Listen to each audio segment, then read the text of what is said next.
recibiste de Dios. Y eso que tienes, ¿por qué actúas como si no hubiese provenido de Dios?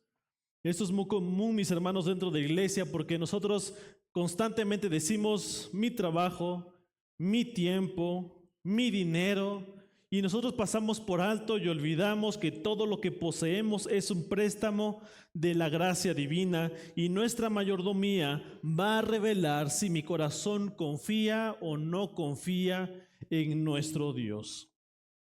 Eso es lo que va a revelar nuestro corazón. Así que dentro de las muchas preguntas que nos hacemos y cuestionamientos que nos hacemos, pudiésemos llegar a pensar entonces, ¿Dios necesita mis ofrendas porque Dios carece de recursos? Bueno, Ageo capítulo 2, verso 8 dice, mía es la plata, mío es el oro, dice Jehová de los ejércitos. Entonces, si de Dios es el oro, si de Dios es la plata, ¿por qué tengo que ofrendar? ¿Por qué tengo que diezmar? ¿Por qué tengo que apartar de mi tiempo? ¿Por qué tengo que servir?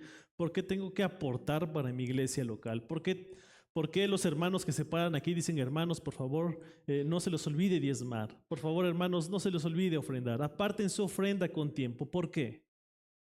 Quiere decir que hay algo mucho más. Y de manera general podemos decir que el propósito de la mayordomía es formar un corazón generoso, lleno de confianza y de fidelidad. El principio central de la mayordomía, mis hermanos, es que la iglesia no depende del mundo ni de ayudas externas, sino de la obediencia de su pueblo, quien responde confiando en la provisión de Dios. Es decir, la manera en que se sostiene la iglesia local, la iglesia física, es a través de la obediencia a Dios de sus miembros. Es decir, si una iglesia local está sufriendo por recursos, ¿qué revela esto, mis hermanos? La desobediencia a Dios de sus miembros. Eso es lo que revela. Hay una historia se cuenta acerca de una historia de una iglesia en Estados Unidos que tenía un pastor, y este pastor estaba emocionado predicando y estaba concluyendo su sermón y él tratando de motivar a los hermanos, a los miembros de la iglesia. Hacia el final de su sermón él empieza a decir unas palabras, las cuales son estas, y dice, esta iglesia, al igual que el paralítico, tiene que ponerse de pie y caminar. Y la iglesia emocionada responde, así es, reverendo, que camine, pastor. El predicador agrega y dice, esta iglesia, al igual que Elías en el monte Carmelo, tiene que correr. La iglesia, bien feliz, responde, pastor, déjala correr, que corra la iglesia, que corra. El pastor continúa diciendo, esta iglesia tiene que remontarse como las águilas y volar.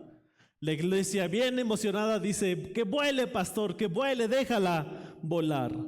Entonces el pastor agrega, ahora si esta iglesia va a volar, esto va a requerir dinero. Y la iglesia responde, que camine, pastor, déjala caminar. Esta, mis hermanos, para algunos es una historia un tanto graciosa, pero también es triste a su vez. Porque yo creo que revela, sea cierta o no esta historia, revela una realidad en el corazón del hombre, y es que estamos dispuestos a ser animados, a ser entusiasmados, hasta que uno de mis ídolos es tocado. Para muchos de nosotros el dinero es más que un instrumento de intercambio, de compra y venta, pero si tú revisas en la palabra de Dios, encontrarás que para Dios es más que un instrumento de compra y venta, es un verdadero ídolo al cual el hombre le rinde adoración. Y el manejo del dinero representa una prueba de nuestra integridad, de manera que mis finanzas no solamente están en rojo o en azul, es decir, están bien o están mal, sino que mis finanzas van a revelar mi integridad en mi diario caminar. La porción de la palabra en la cual vamos a estar reflexionando el día de hoy en 2 de Corintios versos 8, 1 al 8 es solo una introducción a lo que dicen los capítulos 8 y 9, porque estos dos capítulos hablan de un mismo tema. Y dicen algunos pastores, si solamente tuviéramos estos capítulos en toda la Biblia que hablara sobre cómo debemos dar, tendríamos suficiente información para dar de una manera adecuada. Decía, porque aquí hay suficientes verdades que tienen que ver abundantemente o con mi grado de humildad o con mi grado de orgullo. Hay suficientes verdades que nos van a llevar a animarnos para dar de una mejor manera, pero también aquí hay suficientes verdades para humillarnos y avergonzarnos a cada uno de nosotros. Si podemos leer y asimilar lo que este texto dice en su profundidad, mi hermano, se acabaron para siempre las discusiones, tus discusiones internas, si el diezmo y la ofrenda es para el día de hoy o no. Jamás volverás a tener esta lucha. Si algo debemos reconocer, mis hermanos, es que Dios no necesita nada de mí. Dios no necesita nada de mí. Él creó el universo de la nada. Él habló y existió. Él habló y las galaxias fueron hechas. Entonces, ¿podemos decir, Dios necesita algo de mí? Por supuesto que no. Y en la medida, mi hermano, en que yo comienzo a descubrir mis ídolos, o mejor dicho, Dios empieza a poner la luz sobre mis ídolos, yo al verlos puedo tratar de ayudarme a mí mismo y preguntarme por qué me cuesta tanto trabajo deshacerme de estas cosas o deshacerme de estos hábitos o desprenderme de este dinero. ¿Por qué me cuesta tanto trabajo hacerlo? Quizás otra pregunta que nos va a revelar a nuestros ídolos es: ¿estoy dispuesto a pecar para retener algo que yo no quiero dar? ¿Estoy dispuesto a pecar para conseguir eso que ahora no tengo? Mis hermanos, estas preguntas son reveladoras de mis ídolos. Y menciono esto porque es normal que nosotros luchemos con estos ídolos a la hora de dar, porque nos van a mostrar la razón por la cual cuando nuestra iglesia local se nos invita a apoyar, a ofrendar, a diezmar, a formar parte de algún ministerio, nos van a mostrar por qué yo no quiero ir, por qué yo no quiero hacerlo. Lo doy para que los hermanos no digan nada, pero en mi corazón yo no di. Eso es lo que nos van a revelar. Decía Charles Spurgeon: gana todo lo que puedas, ahorra todo lo que puedas. Y si hasta ahí se acabará la cita, todo estará bien, pero continúa diciendo: y luego da todo lo que puedas. Nunca trates de ahorrar el dinero que le pertenece a la causa de Dios. Este dinero, el que le pertenece a Dios, corromperá todo el resto. El dar a Dios no es una pérdida, decía Spurgeon, es poner tu sustancia en el mejor banco. Es dar, el dar es verdaderamente tener. Como dice aquella lápida de una persona que había muerto: lo que yo gané, yo tuve; lo que yo guardé, lo perdí porque murió. Pero lo que yo di, todavía lo tengo. Decía otro pensador: el único dinero que tú vuelves a ver es el que se invierte en el reino de los cielos. Cuando tú mueres, lo que tú invertiste en el reino de los cielos te va a estar esperando. ¿Dónde? Allá arriba, en el reino de los cielos. Así que, mis hermanos, vamos a estar reflexionando en 2 de Corintios capítulo 8 versos 1 al 8 y voy a estar usando la versión de la nueva versión de la Biblia de las Américas. Lo voy a leer, ustedes lo pueden seguir en sus Biblias. Va a decir un poco diferente, pero en esencia es lo mismo. Dice: ahora, hermanos, os damos a conocer la gracia de Dios que ha sido dada en las iglesias de Macedonia, pues en medio de una gran prueba de aflicción abundó su gozo y su profunda pobreza sobreabundó en la riqueza de su liberalidad. Porque yo testifico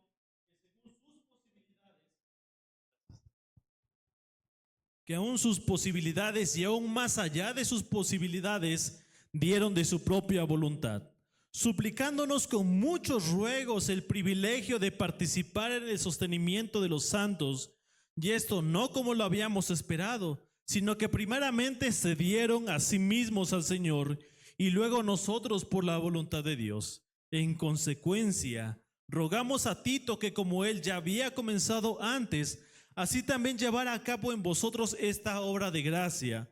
Mas así como vosotros abundáis en todo, en fe, en palabra, en conocimiento, en toda solicitud y en el amor que hemos inspirado en vosotros, ved que también abundéis en esta obra de gracia.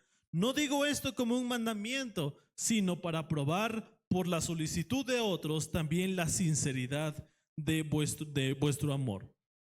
Así que en esta porción de la palabra nosotros vamos a dividir este texto en 7 puntos de enseñanza, y vamos a iniciar con el verso 1 del capítulo 8. Ahora, hermanos, os damos a conocer la gracia de Dios que ha sido dada en las iglesias de Macedonia. Aquí vamos a notar 2 cosas importantes, y es que Él quiere darles a conocer. No les dice, vean qué grandes son la iglesia de Macedonia, sino que dice, quiero que ustedes conozcan la gracia de Dios que ha sido dada a las iglesias de Macedonia. Pablo lo que nos está ayudando a ver es que Dios es el iniciador de todas las cosas. Dios es el iniciador de todas las cosas, de cada una de las virtudes que podemos encontrar en el ser humano, y en particular en sus hijos. Dios es el iniciador. Es lo mismo que dice la primera de Juan capítulo 4 versos 19, cuando dice que si nosotros amamos a Dios es porque Él nos amó primero. Nos está enseñando entonces que Dios es el iniciador del amor que yo puedo tener por Él, porque si Él no me hubiese amado primero a mí, yo no hubiese podido regresar el amor por Él.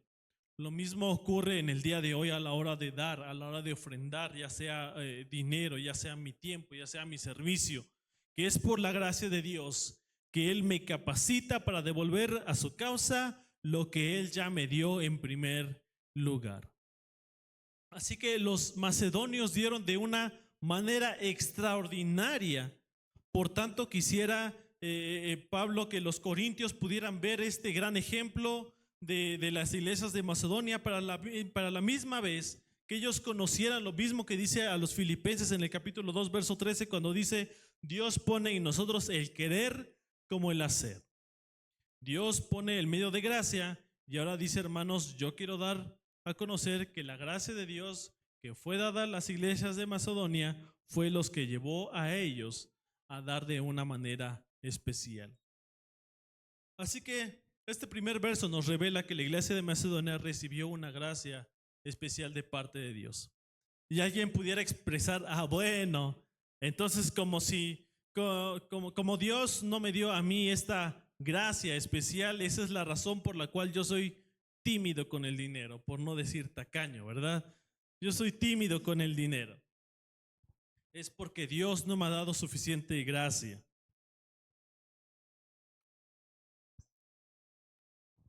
Porque Dios no me ha dado suficiente gracia. Sin embargo, mis hermanos, déjame decirte que no funciona de esta manera.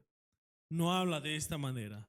Dios nos da ejemplos justamente para que nosotros podamos ver en carne propia lo que yo debo hacer en mi vida diaria. Ahora, hay algo interesante, algo curioso por la forma en que está escrito en el idioma original, y es que Pablo implica que esta gracia no fue un evento de fin de semana. Es decir, no llegó un gran avivamiento a las iglesias de Macedonia y dijeron: den, mis hermanos, y todos bien felices dieron. No dice que no fue un evento de fin de semana, no fue un evento especial único, sino que fue la gracia que ellos venían manifestando desde el principio, es la misma gracia que ellos venían manifestando entonces.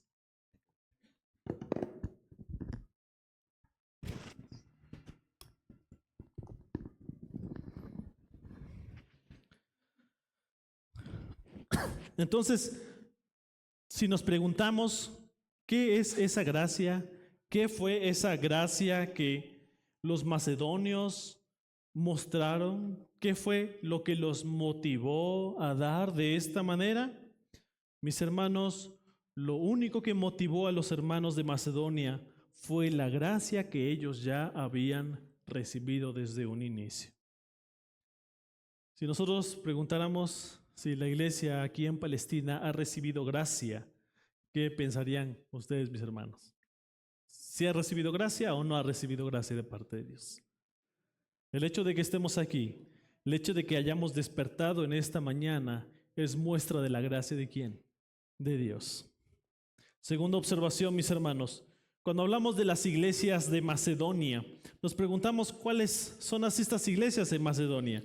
Bueno, estamos hablando de 3 por lo menos: Tesalónica, Filipo y Berea. 3 iglesias que han estado bajo suma dificultad, sumos problemas. Dios les concedió a estas iglesias una gracia especial para dar. Y cuando ellos recibieron esta bendición de parte de Dios, ellos no se quedaron con esta bendición de Dios, sino que ellas, ¿qué? La pasaron, ellos continuaron la bendición de Dios, de tal forma que ellos simplemente fueron receptores e instrumentos que permitían que la gracia de Dios fluyera no solamente hacia ellos, sino a través de ellos. Y a manera de aplicación, yo quiero decir, mis hermanos, que cuando Dios nos bendice y nosotros retenemos la bendición que Dios nos ha dado y no bendecimos a otros de la manera proporcional a como Dios nos ha bendecido, aquello con lo que nos quedamos tiende a corromperse. Alguien pudiera decir, bueno, mi hermano, yo reviso mis finanzas y pues no están corrompidas, todo es legal, todo está bien. Pues déjame decirte, mi hermano, que a veces hay cosas peores. Cuando el dinero no se corrompe, es el corazón el que se corrompe.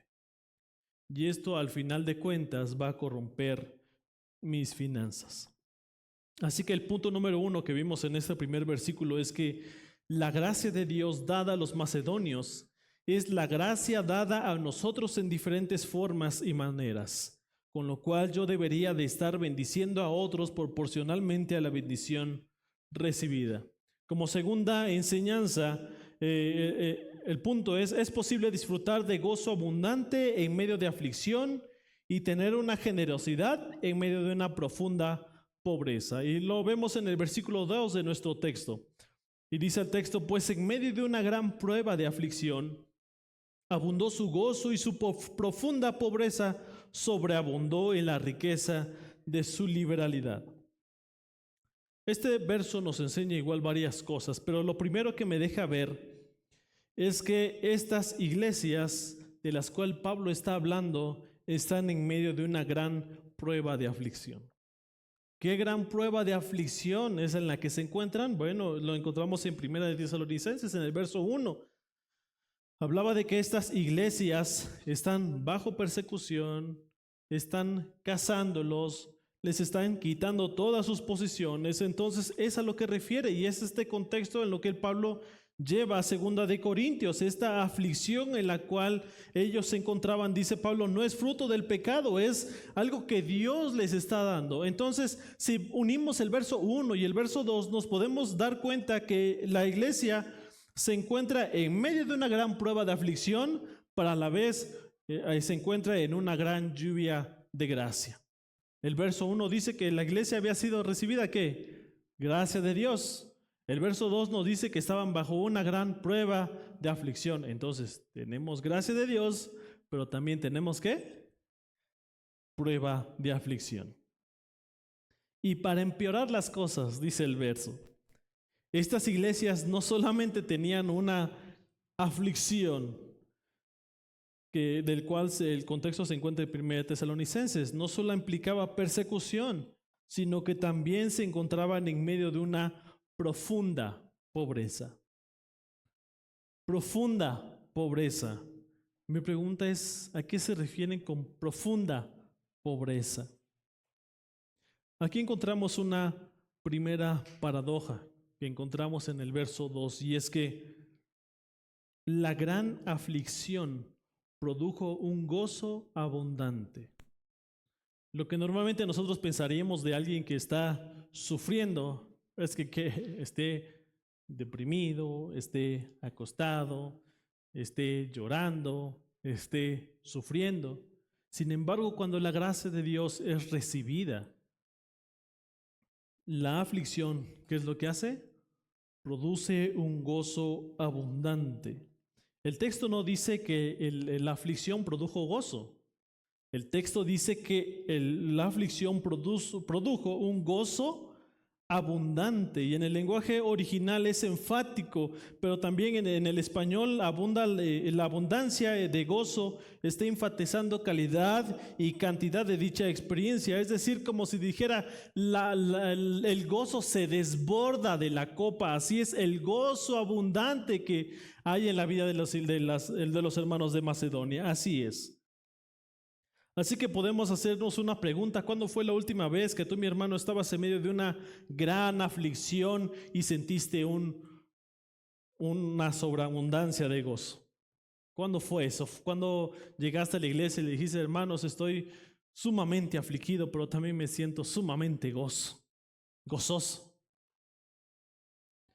Yo no sé si lo hemos podido experimentar, pero si en alguna ocasión lo dijiste, lo comentaste, a veces la gente que nos escucha nos ve un poco raros, un tanto extraños, y dice: ¿a qué le pasa? Próxima quizás pregunta para nosotros es: ¿qué hace posible que una persona pueda tener gozo en medio de una profunda aflicción? ¿Qué tenían los macedonios de especiales? Y es que, mis hermanos, si nosotros no cuestionamos el texto bíblico, no nos cuestionamos a nosotros, nunca vamos a entender estas cosas. Y estas cosas, déjenme decirles que no están ahí para que nosotros la admiremos y digamos: oh, grande los macedonios.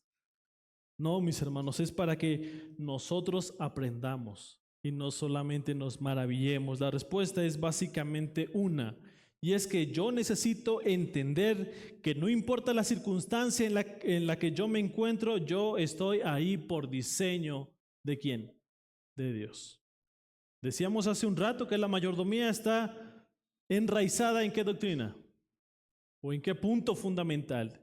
¿En la qué? En la soberanía de Dios. Entonces yo estoy ahí por diseño de Dios, y no solamente estoy ahí por diseño de Dios, sino que dice Dios en su palabra que su voluntad es buena, agradable y perfecta. Entonces este diseño de Dios me tiene donde me tiene, me permite pasar lo que me está permitiendo pasar, me está doliendo lo que Dios está permitiendo que duela, y lo tiene porque justamente su voluntad es buena, agradable y perfecta. Quizás es un poco complicado poder entender esto, pero piense en esto quizás de esta manera.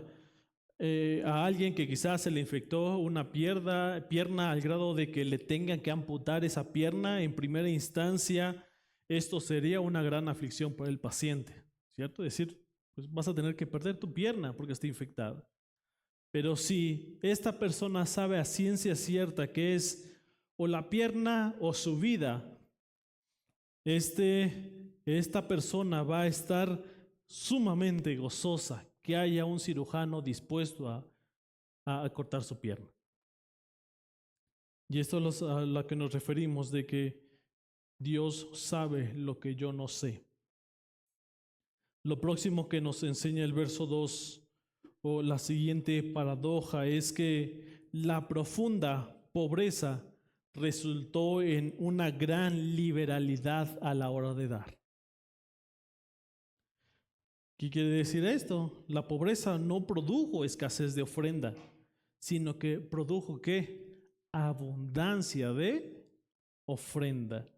Algunos estudiosos dicen que han revisado algunas estadísticas acerca de cuándo es el mejor tiempo para las ofrendas, y es que dice que el mejor tiempo es cuando las iglesias han estado en dificultad. Y las iglesias de Macedonia vienen a reafirmar esto. Y si hay algo que no podemos olvidar es que el gozo en medio de la aflicción es el fruto de la gracia de Dios visitando a los macedonios. Y de esa misma manera, la abundancia de lo que es recogido de la ofrenda es el fruto de la gracia de Dios visitando a las iglesias de Macedonia. Así que el testimonio de estas iglesias es impresionante, porque ni la aflicción ni la pobreza pudieron robarle ni el gozo ni el privilegio de dar. Recuerda cómo Dios se llevó a casi 2 millones de personas por el desierto durante 40 años sin un solo peso en la bolsa. Dios dio, Dios proveyó para cada día.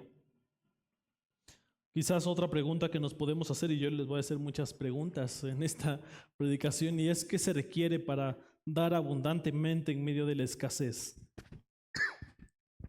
Yo quiero creer que usted, mi hermano, quiere tener un corazón como el de los macedonios, un corazón que se puede gozar en medio de la aflicción. Entonces, ¿qué se requiere? Porque si ellos fueron capaces de dar abundantemente en medio de la escasez, entonces, mi hermano, tú quieres saber qué se necesita para poder dar de esa manera.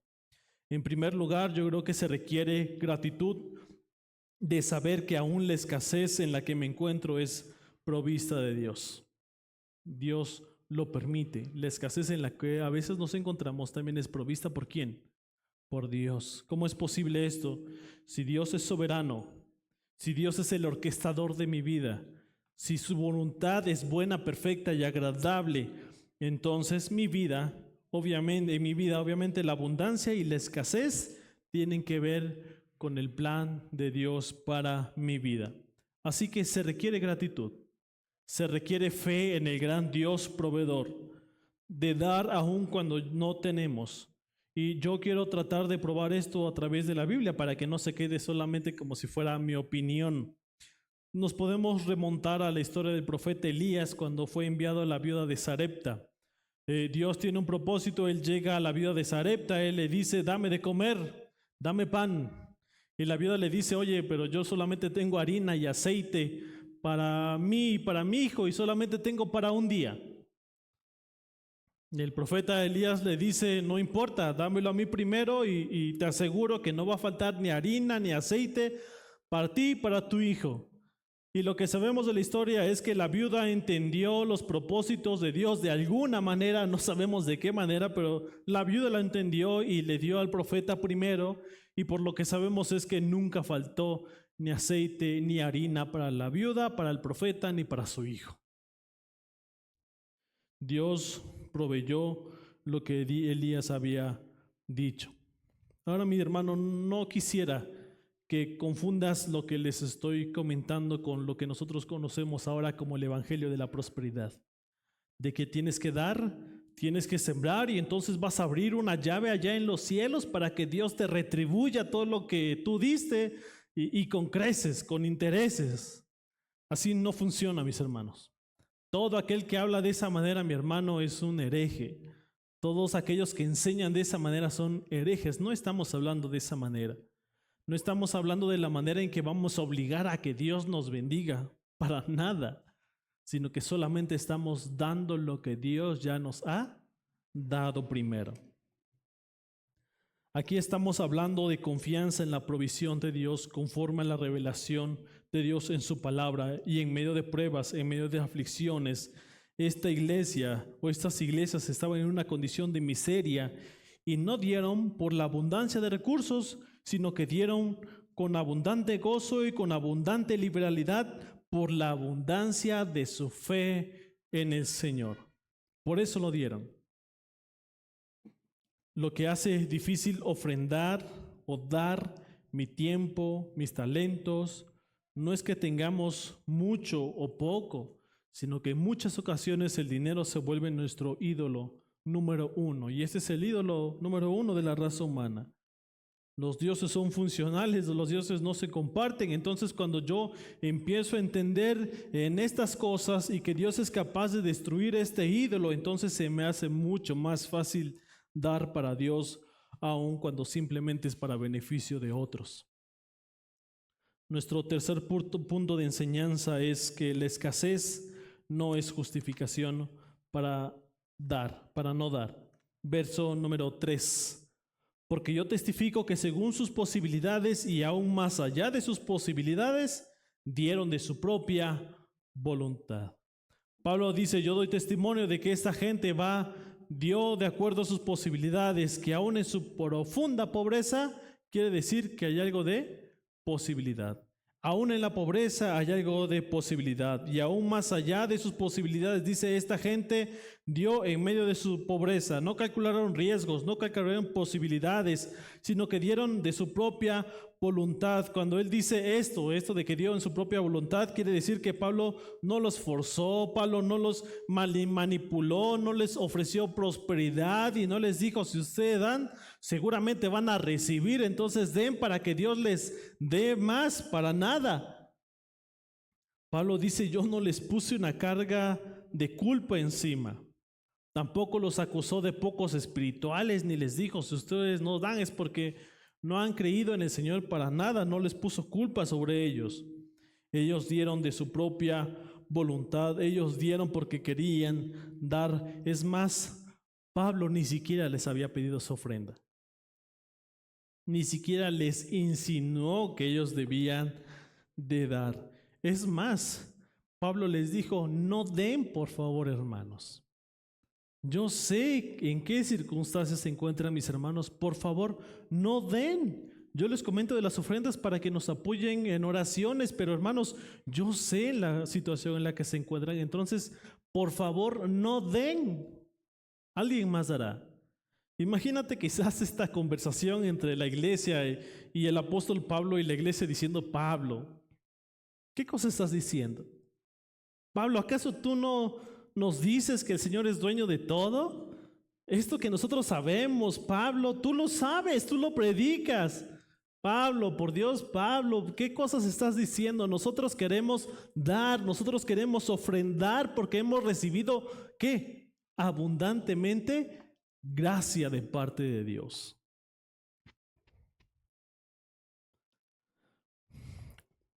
Mi hermano, quisiera preguntar entonces nuevamente, ¿qué requieres para dar de esta manera? Nuevamente la respuesta es que yo necesito ver la vida correctamente. ¿Qué cosas me van a ayudar a ver la vida correctamente? Bueno, es que la mayoría de las veces las personas o nosotros valoramos más este mundo que el mundo venidero. Y la mejor evidencia, mi hermano, es nuestra lista de gastos. ¿En qué gastamos? ¿En qué invertimos? La mayoría de nosotros estamos mucho más dispuestos a pagar dinero por un disfrute en este lado de la gloria que lo que nosotros daríamos en alguna ocasión a nuestra iglesia o para el reino de Dios. La mayoría de mis hermanos estamos dispuestos a dar por este mundo en el cual vamos a estar 70, 80, 90 años, que invertir en el reino de los cielos en donde vamos a pasar la eternidad. Esto implica, mis hermanos, que vemos el mundo en el que vivimos de una manera sobredimensionada. Vemos este mundo como lo mejor que hay, como el mejor lugar para invertir. Mis hermanos, la mayoría de los hijos mueren con más tesoros de este lado de la gloria que de aquel lado de la gloria, a pesar de que Cristo dijo que no acumuláramos tesoros en este mundo porque la polilla se los come, sino que pusiéramos nuestros tesoros en el próximo donde la polilla no corrompe. Y aparte de eso, es el único lugar donde lo que yo invierta allá me va a esperar allá. La mayoría de las personas habla mucho más de este mundo que del mundo que nos espera. Y nuestras conversaciones van a revelar esto. Por tanto, lo que nos muestra es que no tenemos una visión correcta de la vida. Y si no tenemos una visión correcta de la vida, jamás vamos a tener un correcto manejo de nuestras finanzas de este lado de la gloria. Jamás. Porque no es tan importante. El autor de Hebreos en capítulo 12:2 dice, puesto los ojos en Jesús, el autor y consumador de la fe. Pero somos terrenales, pero lo que me importa está aquí en la tierra. Entonces, ¿mis ojos no están puestos en Jesús? Entonces, ¿dónde están puestos mis ojos? Cuarta enseñanza. Dar para Dios es un privilegio, no una responsabilidad, no una carga. Escucha lo que dice el verso 4 y el inicio del verso 5. Suplicándonos con muchos ruegos el privilegio de participar en el sostenimiento de los santos Verso 5, y esto no como lo habíamos esperado. Los macedonios llegaron a dar de esta manera porque ellos llegaron a entender que darle a Dios de regreso lo que Dios ya me había dado, después de que Él me dio inteligencia, después de que Él me dio fuerza, después de que Él me dio la capacidad para poder producirlo, no es solamente una carga, no es algo pesado, no es una limitación, sino que es un privilegio de todo aquel que recibe la gracia de Dios, poder regresarle a Dios para el extendimiento de su reino. Así que Pablo no solamente no les estaba pidiendo, dice que la iglesia suplicó. Y no solamente suplicó, sino que lo suplicó con muchos ruegos. Esas son dos palabras o dos frases enfáticas que están insinuando que ellos no se iban a sentir culpables. Aquí no había victimización, la iglesia no se hacía la víctima de decir, como todas las iglesias van a dar, ¿cómo no vamos a dar nosotros? Todas las iglesias van a hablar de nosotros, para nada. Dice, nosotros te rogamos que por favor no nos quites el privilegio de poder dar. Es por eso que Pablo dice que la escasez no es justificación para no dar. Y lo último, que el verso 5 dice, y esto no es como lo habíamos esperado. Entonces Pablo nos está diciendo, realmente me sorprendió esta iglesia, realmente me sorprendió el carácter de las iglesias de Macedonia, porque yo no esperaba que estas iglesias me suplicaran el poder dar. ¿Sabes? Otra persona que también se sorprendió con un hecho similar fue Jesús. Y voy a leer esta historia. Es cuando cierto día el Señor Jesús fue al templo, dice que se sentó frente al arca, para donde la gente traía dinero y ofrendaba. Imagínate por un momento que los líderes de aquí se pusieran aquí enfrente junto al alfolí y te dijera, a ver, ¿cuánto traes? ¿No? Y a ver, abre tu sobre, abre tu mano, ¿no? Porque a veces metemos nuestra mano hasta el fondo del ofrendero para que no vean cuánto pongo. Y imagínate que los hermanos estén aquí y digan, no hermano, estás dando muy poco, yo sé que ganas más. No, oye hermano, como que la vez pasada dice lo mismo, ¿a poco te va tan mal? Bueno, esta historia está en Marcos capítulo 12, versos 41 al 44, y dice, Jesús se sentó frente al arca del tesoro. Esto no es una parábola, esto es algo que pasó. Jesús se sentó ahí un día y observaba cómo la multitud echaba dinero en el arca del tesoro, porque decíamos era un arca, no como ahora que le ponemos sobres, le ponemos nombre al alfolí para que nadie vea. Bueno, esto era donde la gente, un lugar, venía y ponía sus ofrendas, era un lugar grande, algo de lo cual se hacía alarde. Y dice, y muchos ricos echaban grandes cantidades. Y llegó una viuda pobre y echó 2 pequeñas monedas de cobre, o sea, un cuadrante. Y llamando a sus discípulos, ¿no? Jesús está sorprendido de cierta manera. Llama a sus discípulos y decirles, miren, miren, quiero que vean lo que está pasando en este lugar.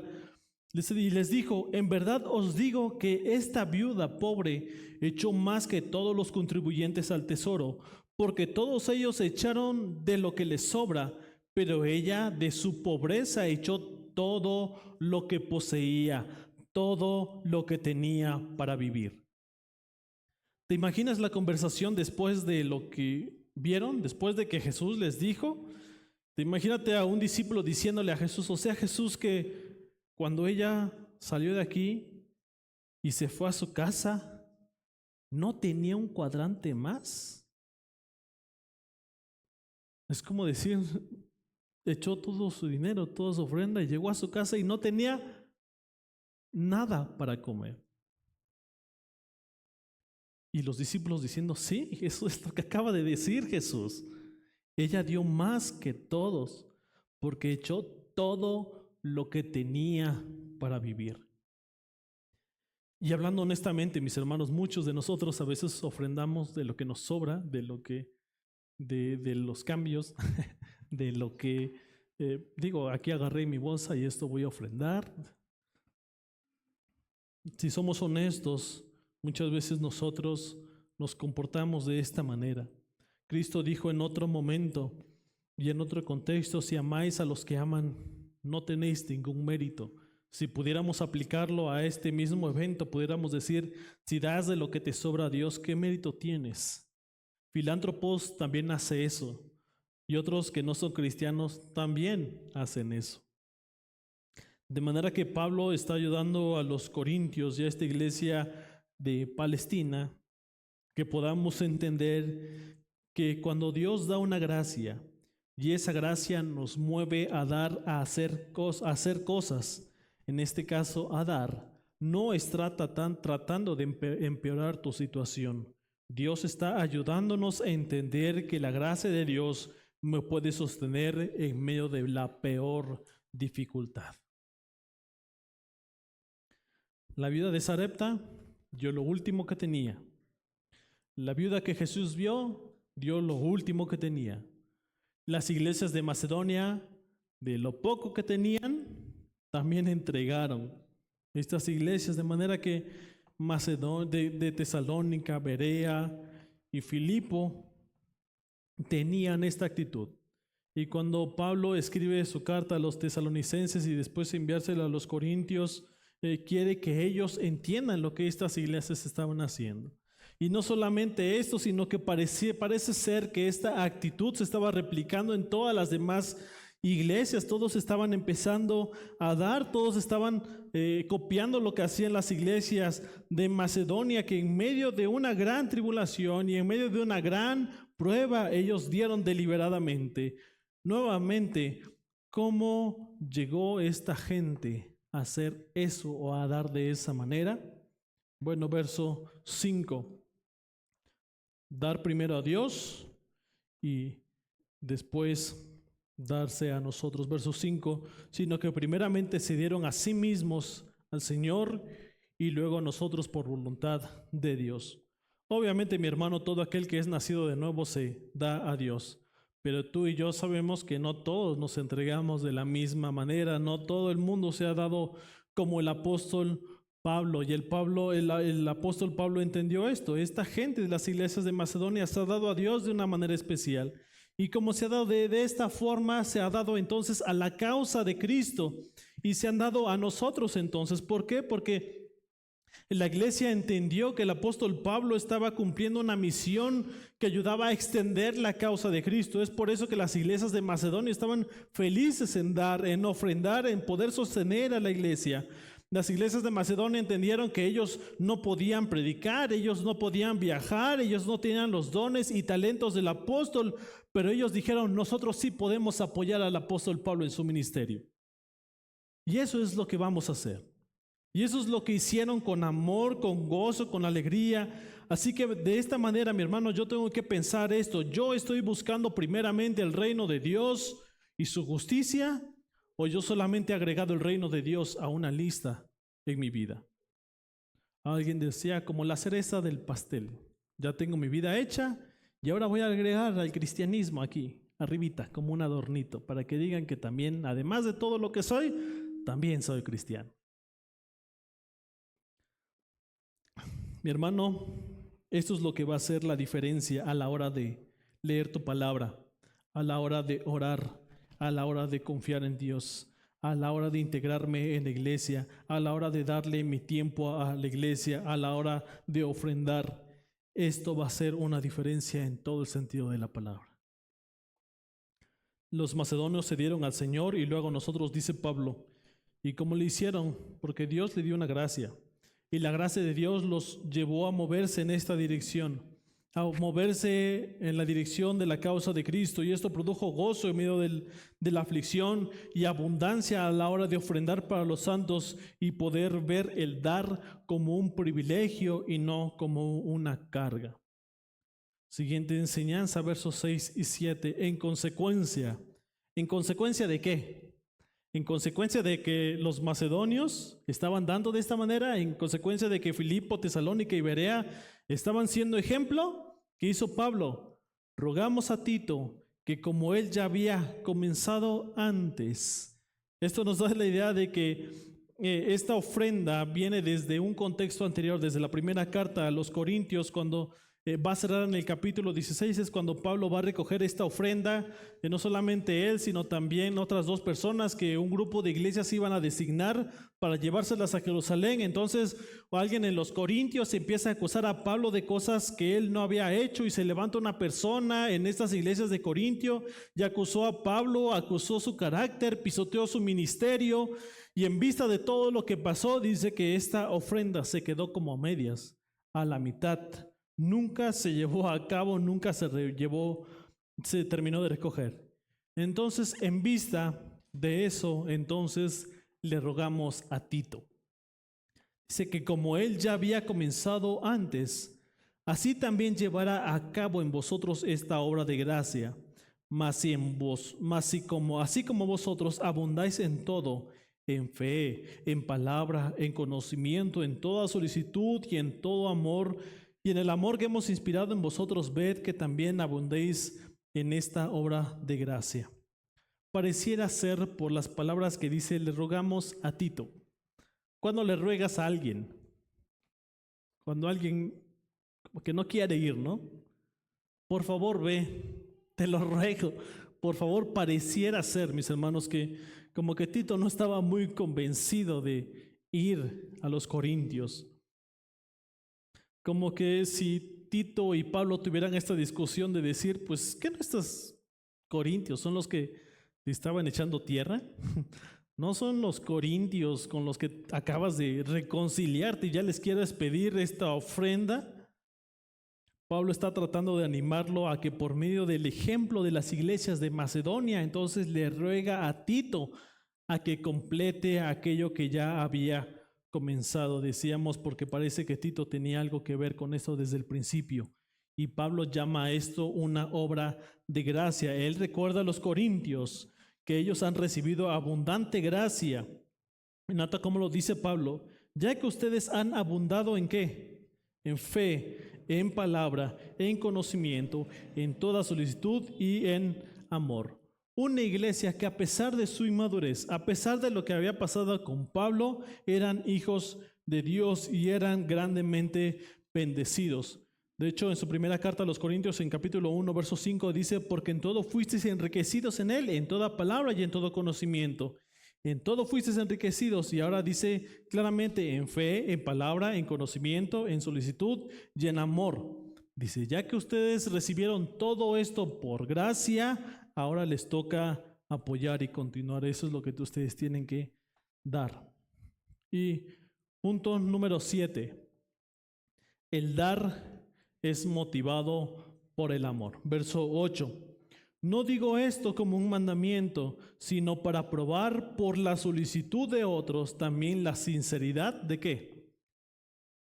De vuestro amor. Para ver qué tan real es su amor. Dice: yo simplemente estoy probando la sinceridad de vuestro amor. ¿Hacia quién? Hacia Dios. ¿Hacia quién más? Hacia el hermano. El amor es el mayor motivador, bíblicamente hablando, para la vida cristiana. El Señor Jesús enseñó: amarás al Señor tu Dios con todo tu corazón, con toda tu alma, con toda tu mente, y al prójimo como a ti mismo. De manera que dar, viéndolo ahora desde otro ángulo, yo puedo decir: yo necesito amar a Dios. Esto me va a llevar a amar su causa y luego a amar a mi prójimo como a mí mismo, porque cuando yo amo a mi prójimo como yo me amo a mí mismo, yo voy a querer que este prójimo tenga lo mismo que yo tengo, lo que yo me doy a mí. Así que eso es como la vida cristiana es, por amor. Cristo dejó su gloria, se encarnó por amor, sirvió a los hombres por amor, se fue a la cruz, se crucificó por amor. Cristo se dio en rescate por muchos por amor. Por amor Dios nos perdona, por amor Dios no nos abandona, y de la misma manera todo se dificulta cuando el amor no está presente. Entonces, ¿qué es lo que causa nuestra desobediencia a Dios? ¿Qué es lo que causa nuestra desobediencia a Dios, mi hermano? Nuestra desobediencia no es más que falta de amor por Dios. Dice la palabra: si me amáis a mí, obedeced mis mandamientos. Pero como yo no amo, Yo no, ¿qué? Obedezco sus mandamientos. El mejor motivador para la obediencia es amor a Dios. El mejor motivador para ayudar a mi hermano es amor por mi hermano. La mejor motivación para poder aportar en mi iglesia es amor. ¿Por qué? Por mi iglesia. Nuestra contribución en el reino de Dios por debajo de lo que Dios espera es simplemente una falta de amor por el Rey. Y muchas veces, aunque nacemos de nuevo, muchas veces nosotros seguimos construyendo nuestro propio Rey. Nuestra contribución al reino de los cielos por debajo de lo que Dios espera es simplemente una falta de amor por su reino. Así que nuestro cuestionamiento acerca de cuánto debo dar no es solamente una muestra de la falta de amor por la causa de Cristo, un amor desmedido por nosotros mismos. El amor no mide esfuerzos en ningún ámbito de la vida, no mide riesgos, no mide sacrificios, no mide humillación, porque el verdadero amor da sin medida y frecuentemente da sin esperar que el otro se lo devuelva. Es por eso que el amor de Dios es considerado como el verdadero amor sincero, un amor ágape. Así que si tú quieres ver a Dios de esa manera, o mejor dicho, tú quieres ver la causa de Cristo de esa manera, tú necesitas amar a Dios como Él quiere que le ames. Amar a tu hermano como Él quiere que le ames. Amar a tu iglesia como Él quiere que le ames. Y este amor motivador por Dios me va a hacer motivarme a dar para mi iglesia y como consecuencia me va a motivar a dar para mi hermano. Así que el amor es la mejor motivación para ofrendar. Entonces ya jamás va a ser por obligación, ya jamás va a ser porque me siento culpable, ya jamás será porque me siento presionado, ya jamás será por lo que si no me van a regañar los líderes, será porque tú amas la causa de Cristo que te ha dado al reino de los cielos y estás interesado en ver más el reino de los cielos que ver crecer tu propio reino. Así que el ofrendar y el diezmar en tu iglesia local para el autosostenimiento, para que ésta se sostenga, para que ésta pueda pagar que la luz, el agua, el internet, que las pilas que se acaban, que muchas cosas. ¿Qué se necesita, mi hermano? Recursos. Y no solamente monetarios, sino que también necesita que nosotros aportemos. El ofrendar y diezmar en tu iglesia local, que es la iglesia donde Dios te puso a trabajar para crecer, para madurar, para que aprendas a amar a tus hermanos, se convierte en una expresión de gratitud, mientras que la gracia produce generosidad abundante, no por obligación, sino por amor a Dios y por su obra. La fidelidad de Dios en los hijos produce una respuesta humana fiel. La iglesia que se sostiene a sí misma por la fidelidad de su pueblo refleja a un Dios soberano, justo y que provee. Y cada miembro que contribuye a esto da testimonio de obediencia y confianza, asegurando la continuidad del Evangelio. Un texto que muchos de nosotros conocemos es Malaquías 3:10, donde dice: traed todos los diezmos al alfolí, y hay alimento en mi casa. Continúa diciendo: probadme ahora en esto, dice Jehová de los ejércitos, y no os abriré las ventanas de los cielos y derramaré sobre vosotros bendición hasta que sobreabunde. ¿Esto no es extorsión? Esto no es de que voy a dar para que Dios me dé. Voy a dar porque Dios ya me ha dado. La iglesia autosostenida no solo sobrevive, sino que crece y da gloria a Dios, reflejando en la práctica la gracia y la provisión de Dios. Y mi hermano, yo sé que esto es difícil de escuchar y muchas veces tendemos a ignorar este mensaje porque habla de dinero y pensamos: ya el hermano nos está pidiendo más dinero, ¿no? O ya seguramente algo quieren hacer. Pero mi hermano, no hagas esto. No ignores este mensaje, porque todo el consejo de Dios necesita ser escuchado para la corrección de mi vida, para la madurez de mi vida. Te invito, mi hermano, a que estemos de pie y vamos a terminar y vamos a orar.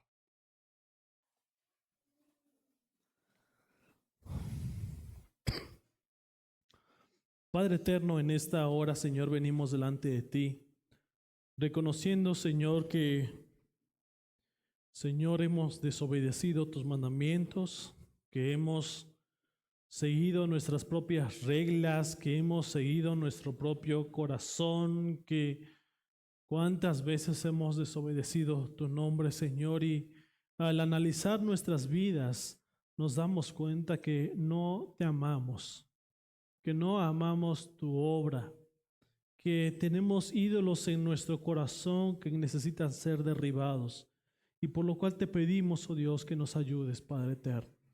Que tú sigas trabajando en nosotros, que tu Espíritu Santo continúe esta obra en nosotros, de manera que nosotros podamos ser libres y poder dar con liberalidad. Así como nuestros hermanos en Macedonia, poder dar aún en medio de la escasez.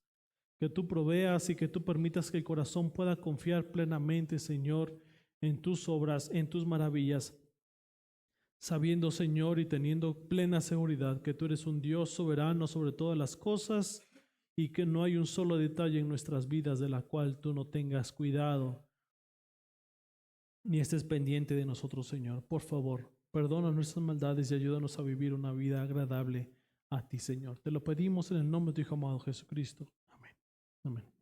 Pueden tomar sus asientos, hermanos. Gracias.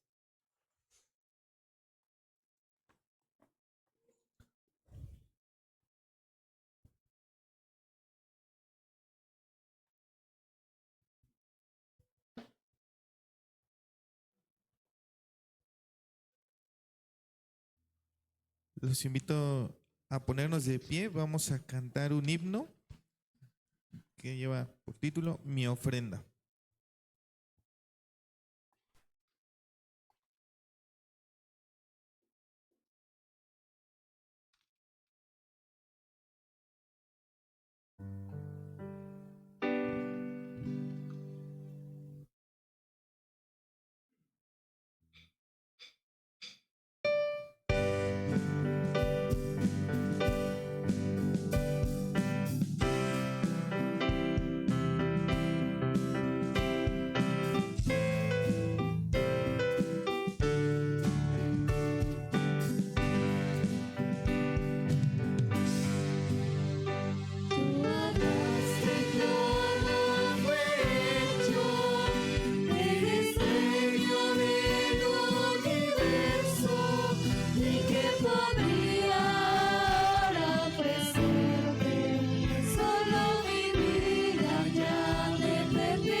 vamos a inclinar nuestros rostros y vamos a hacer una oración por las ofrendas y diezmos.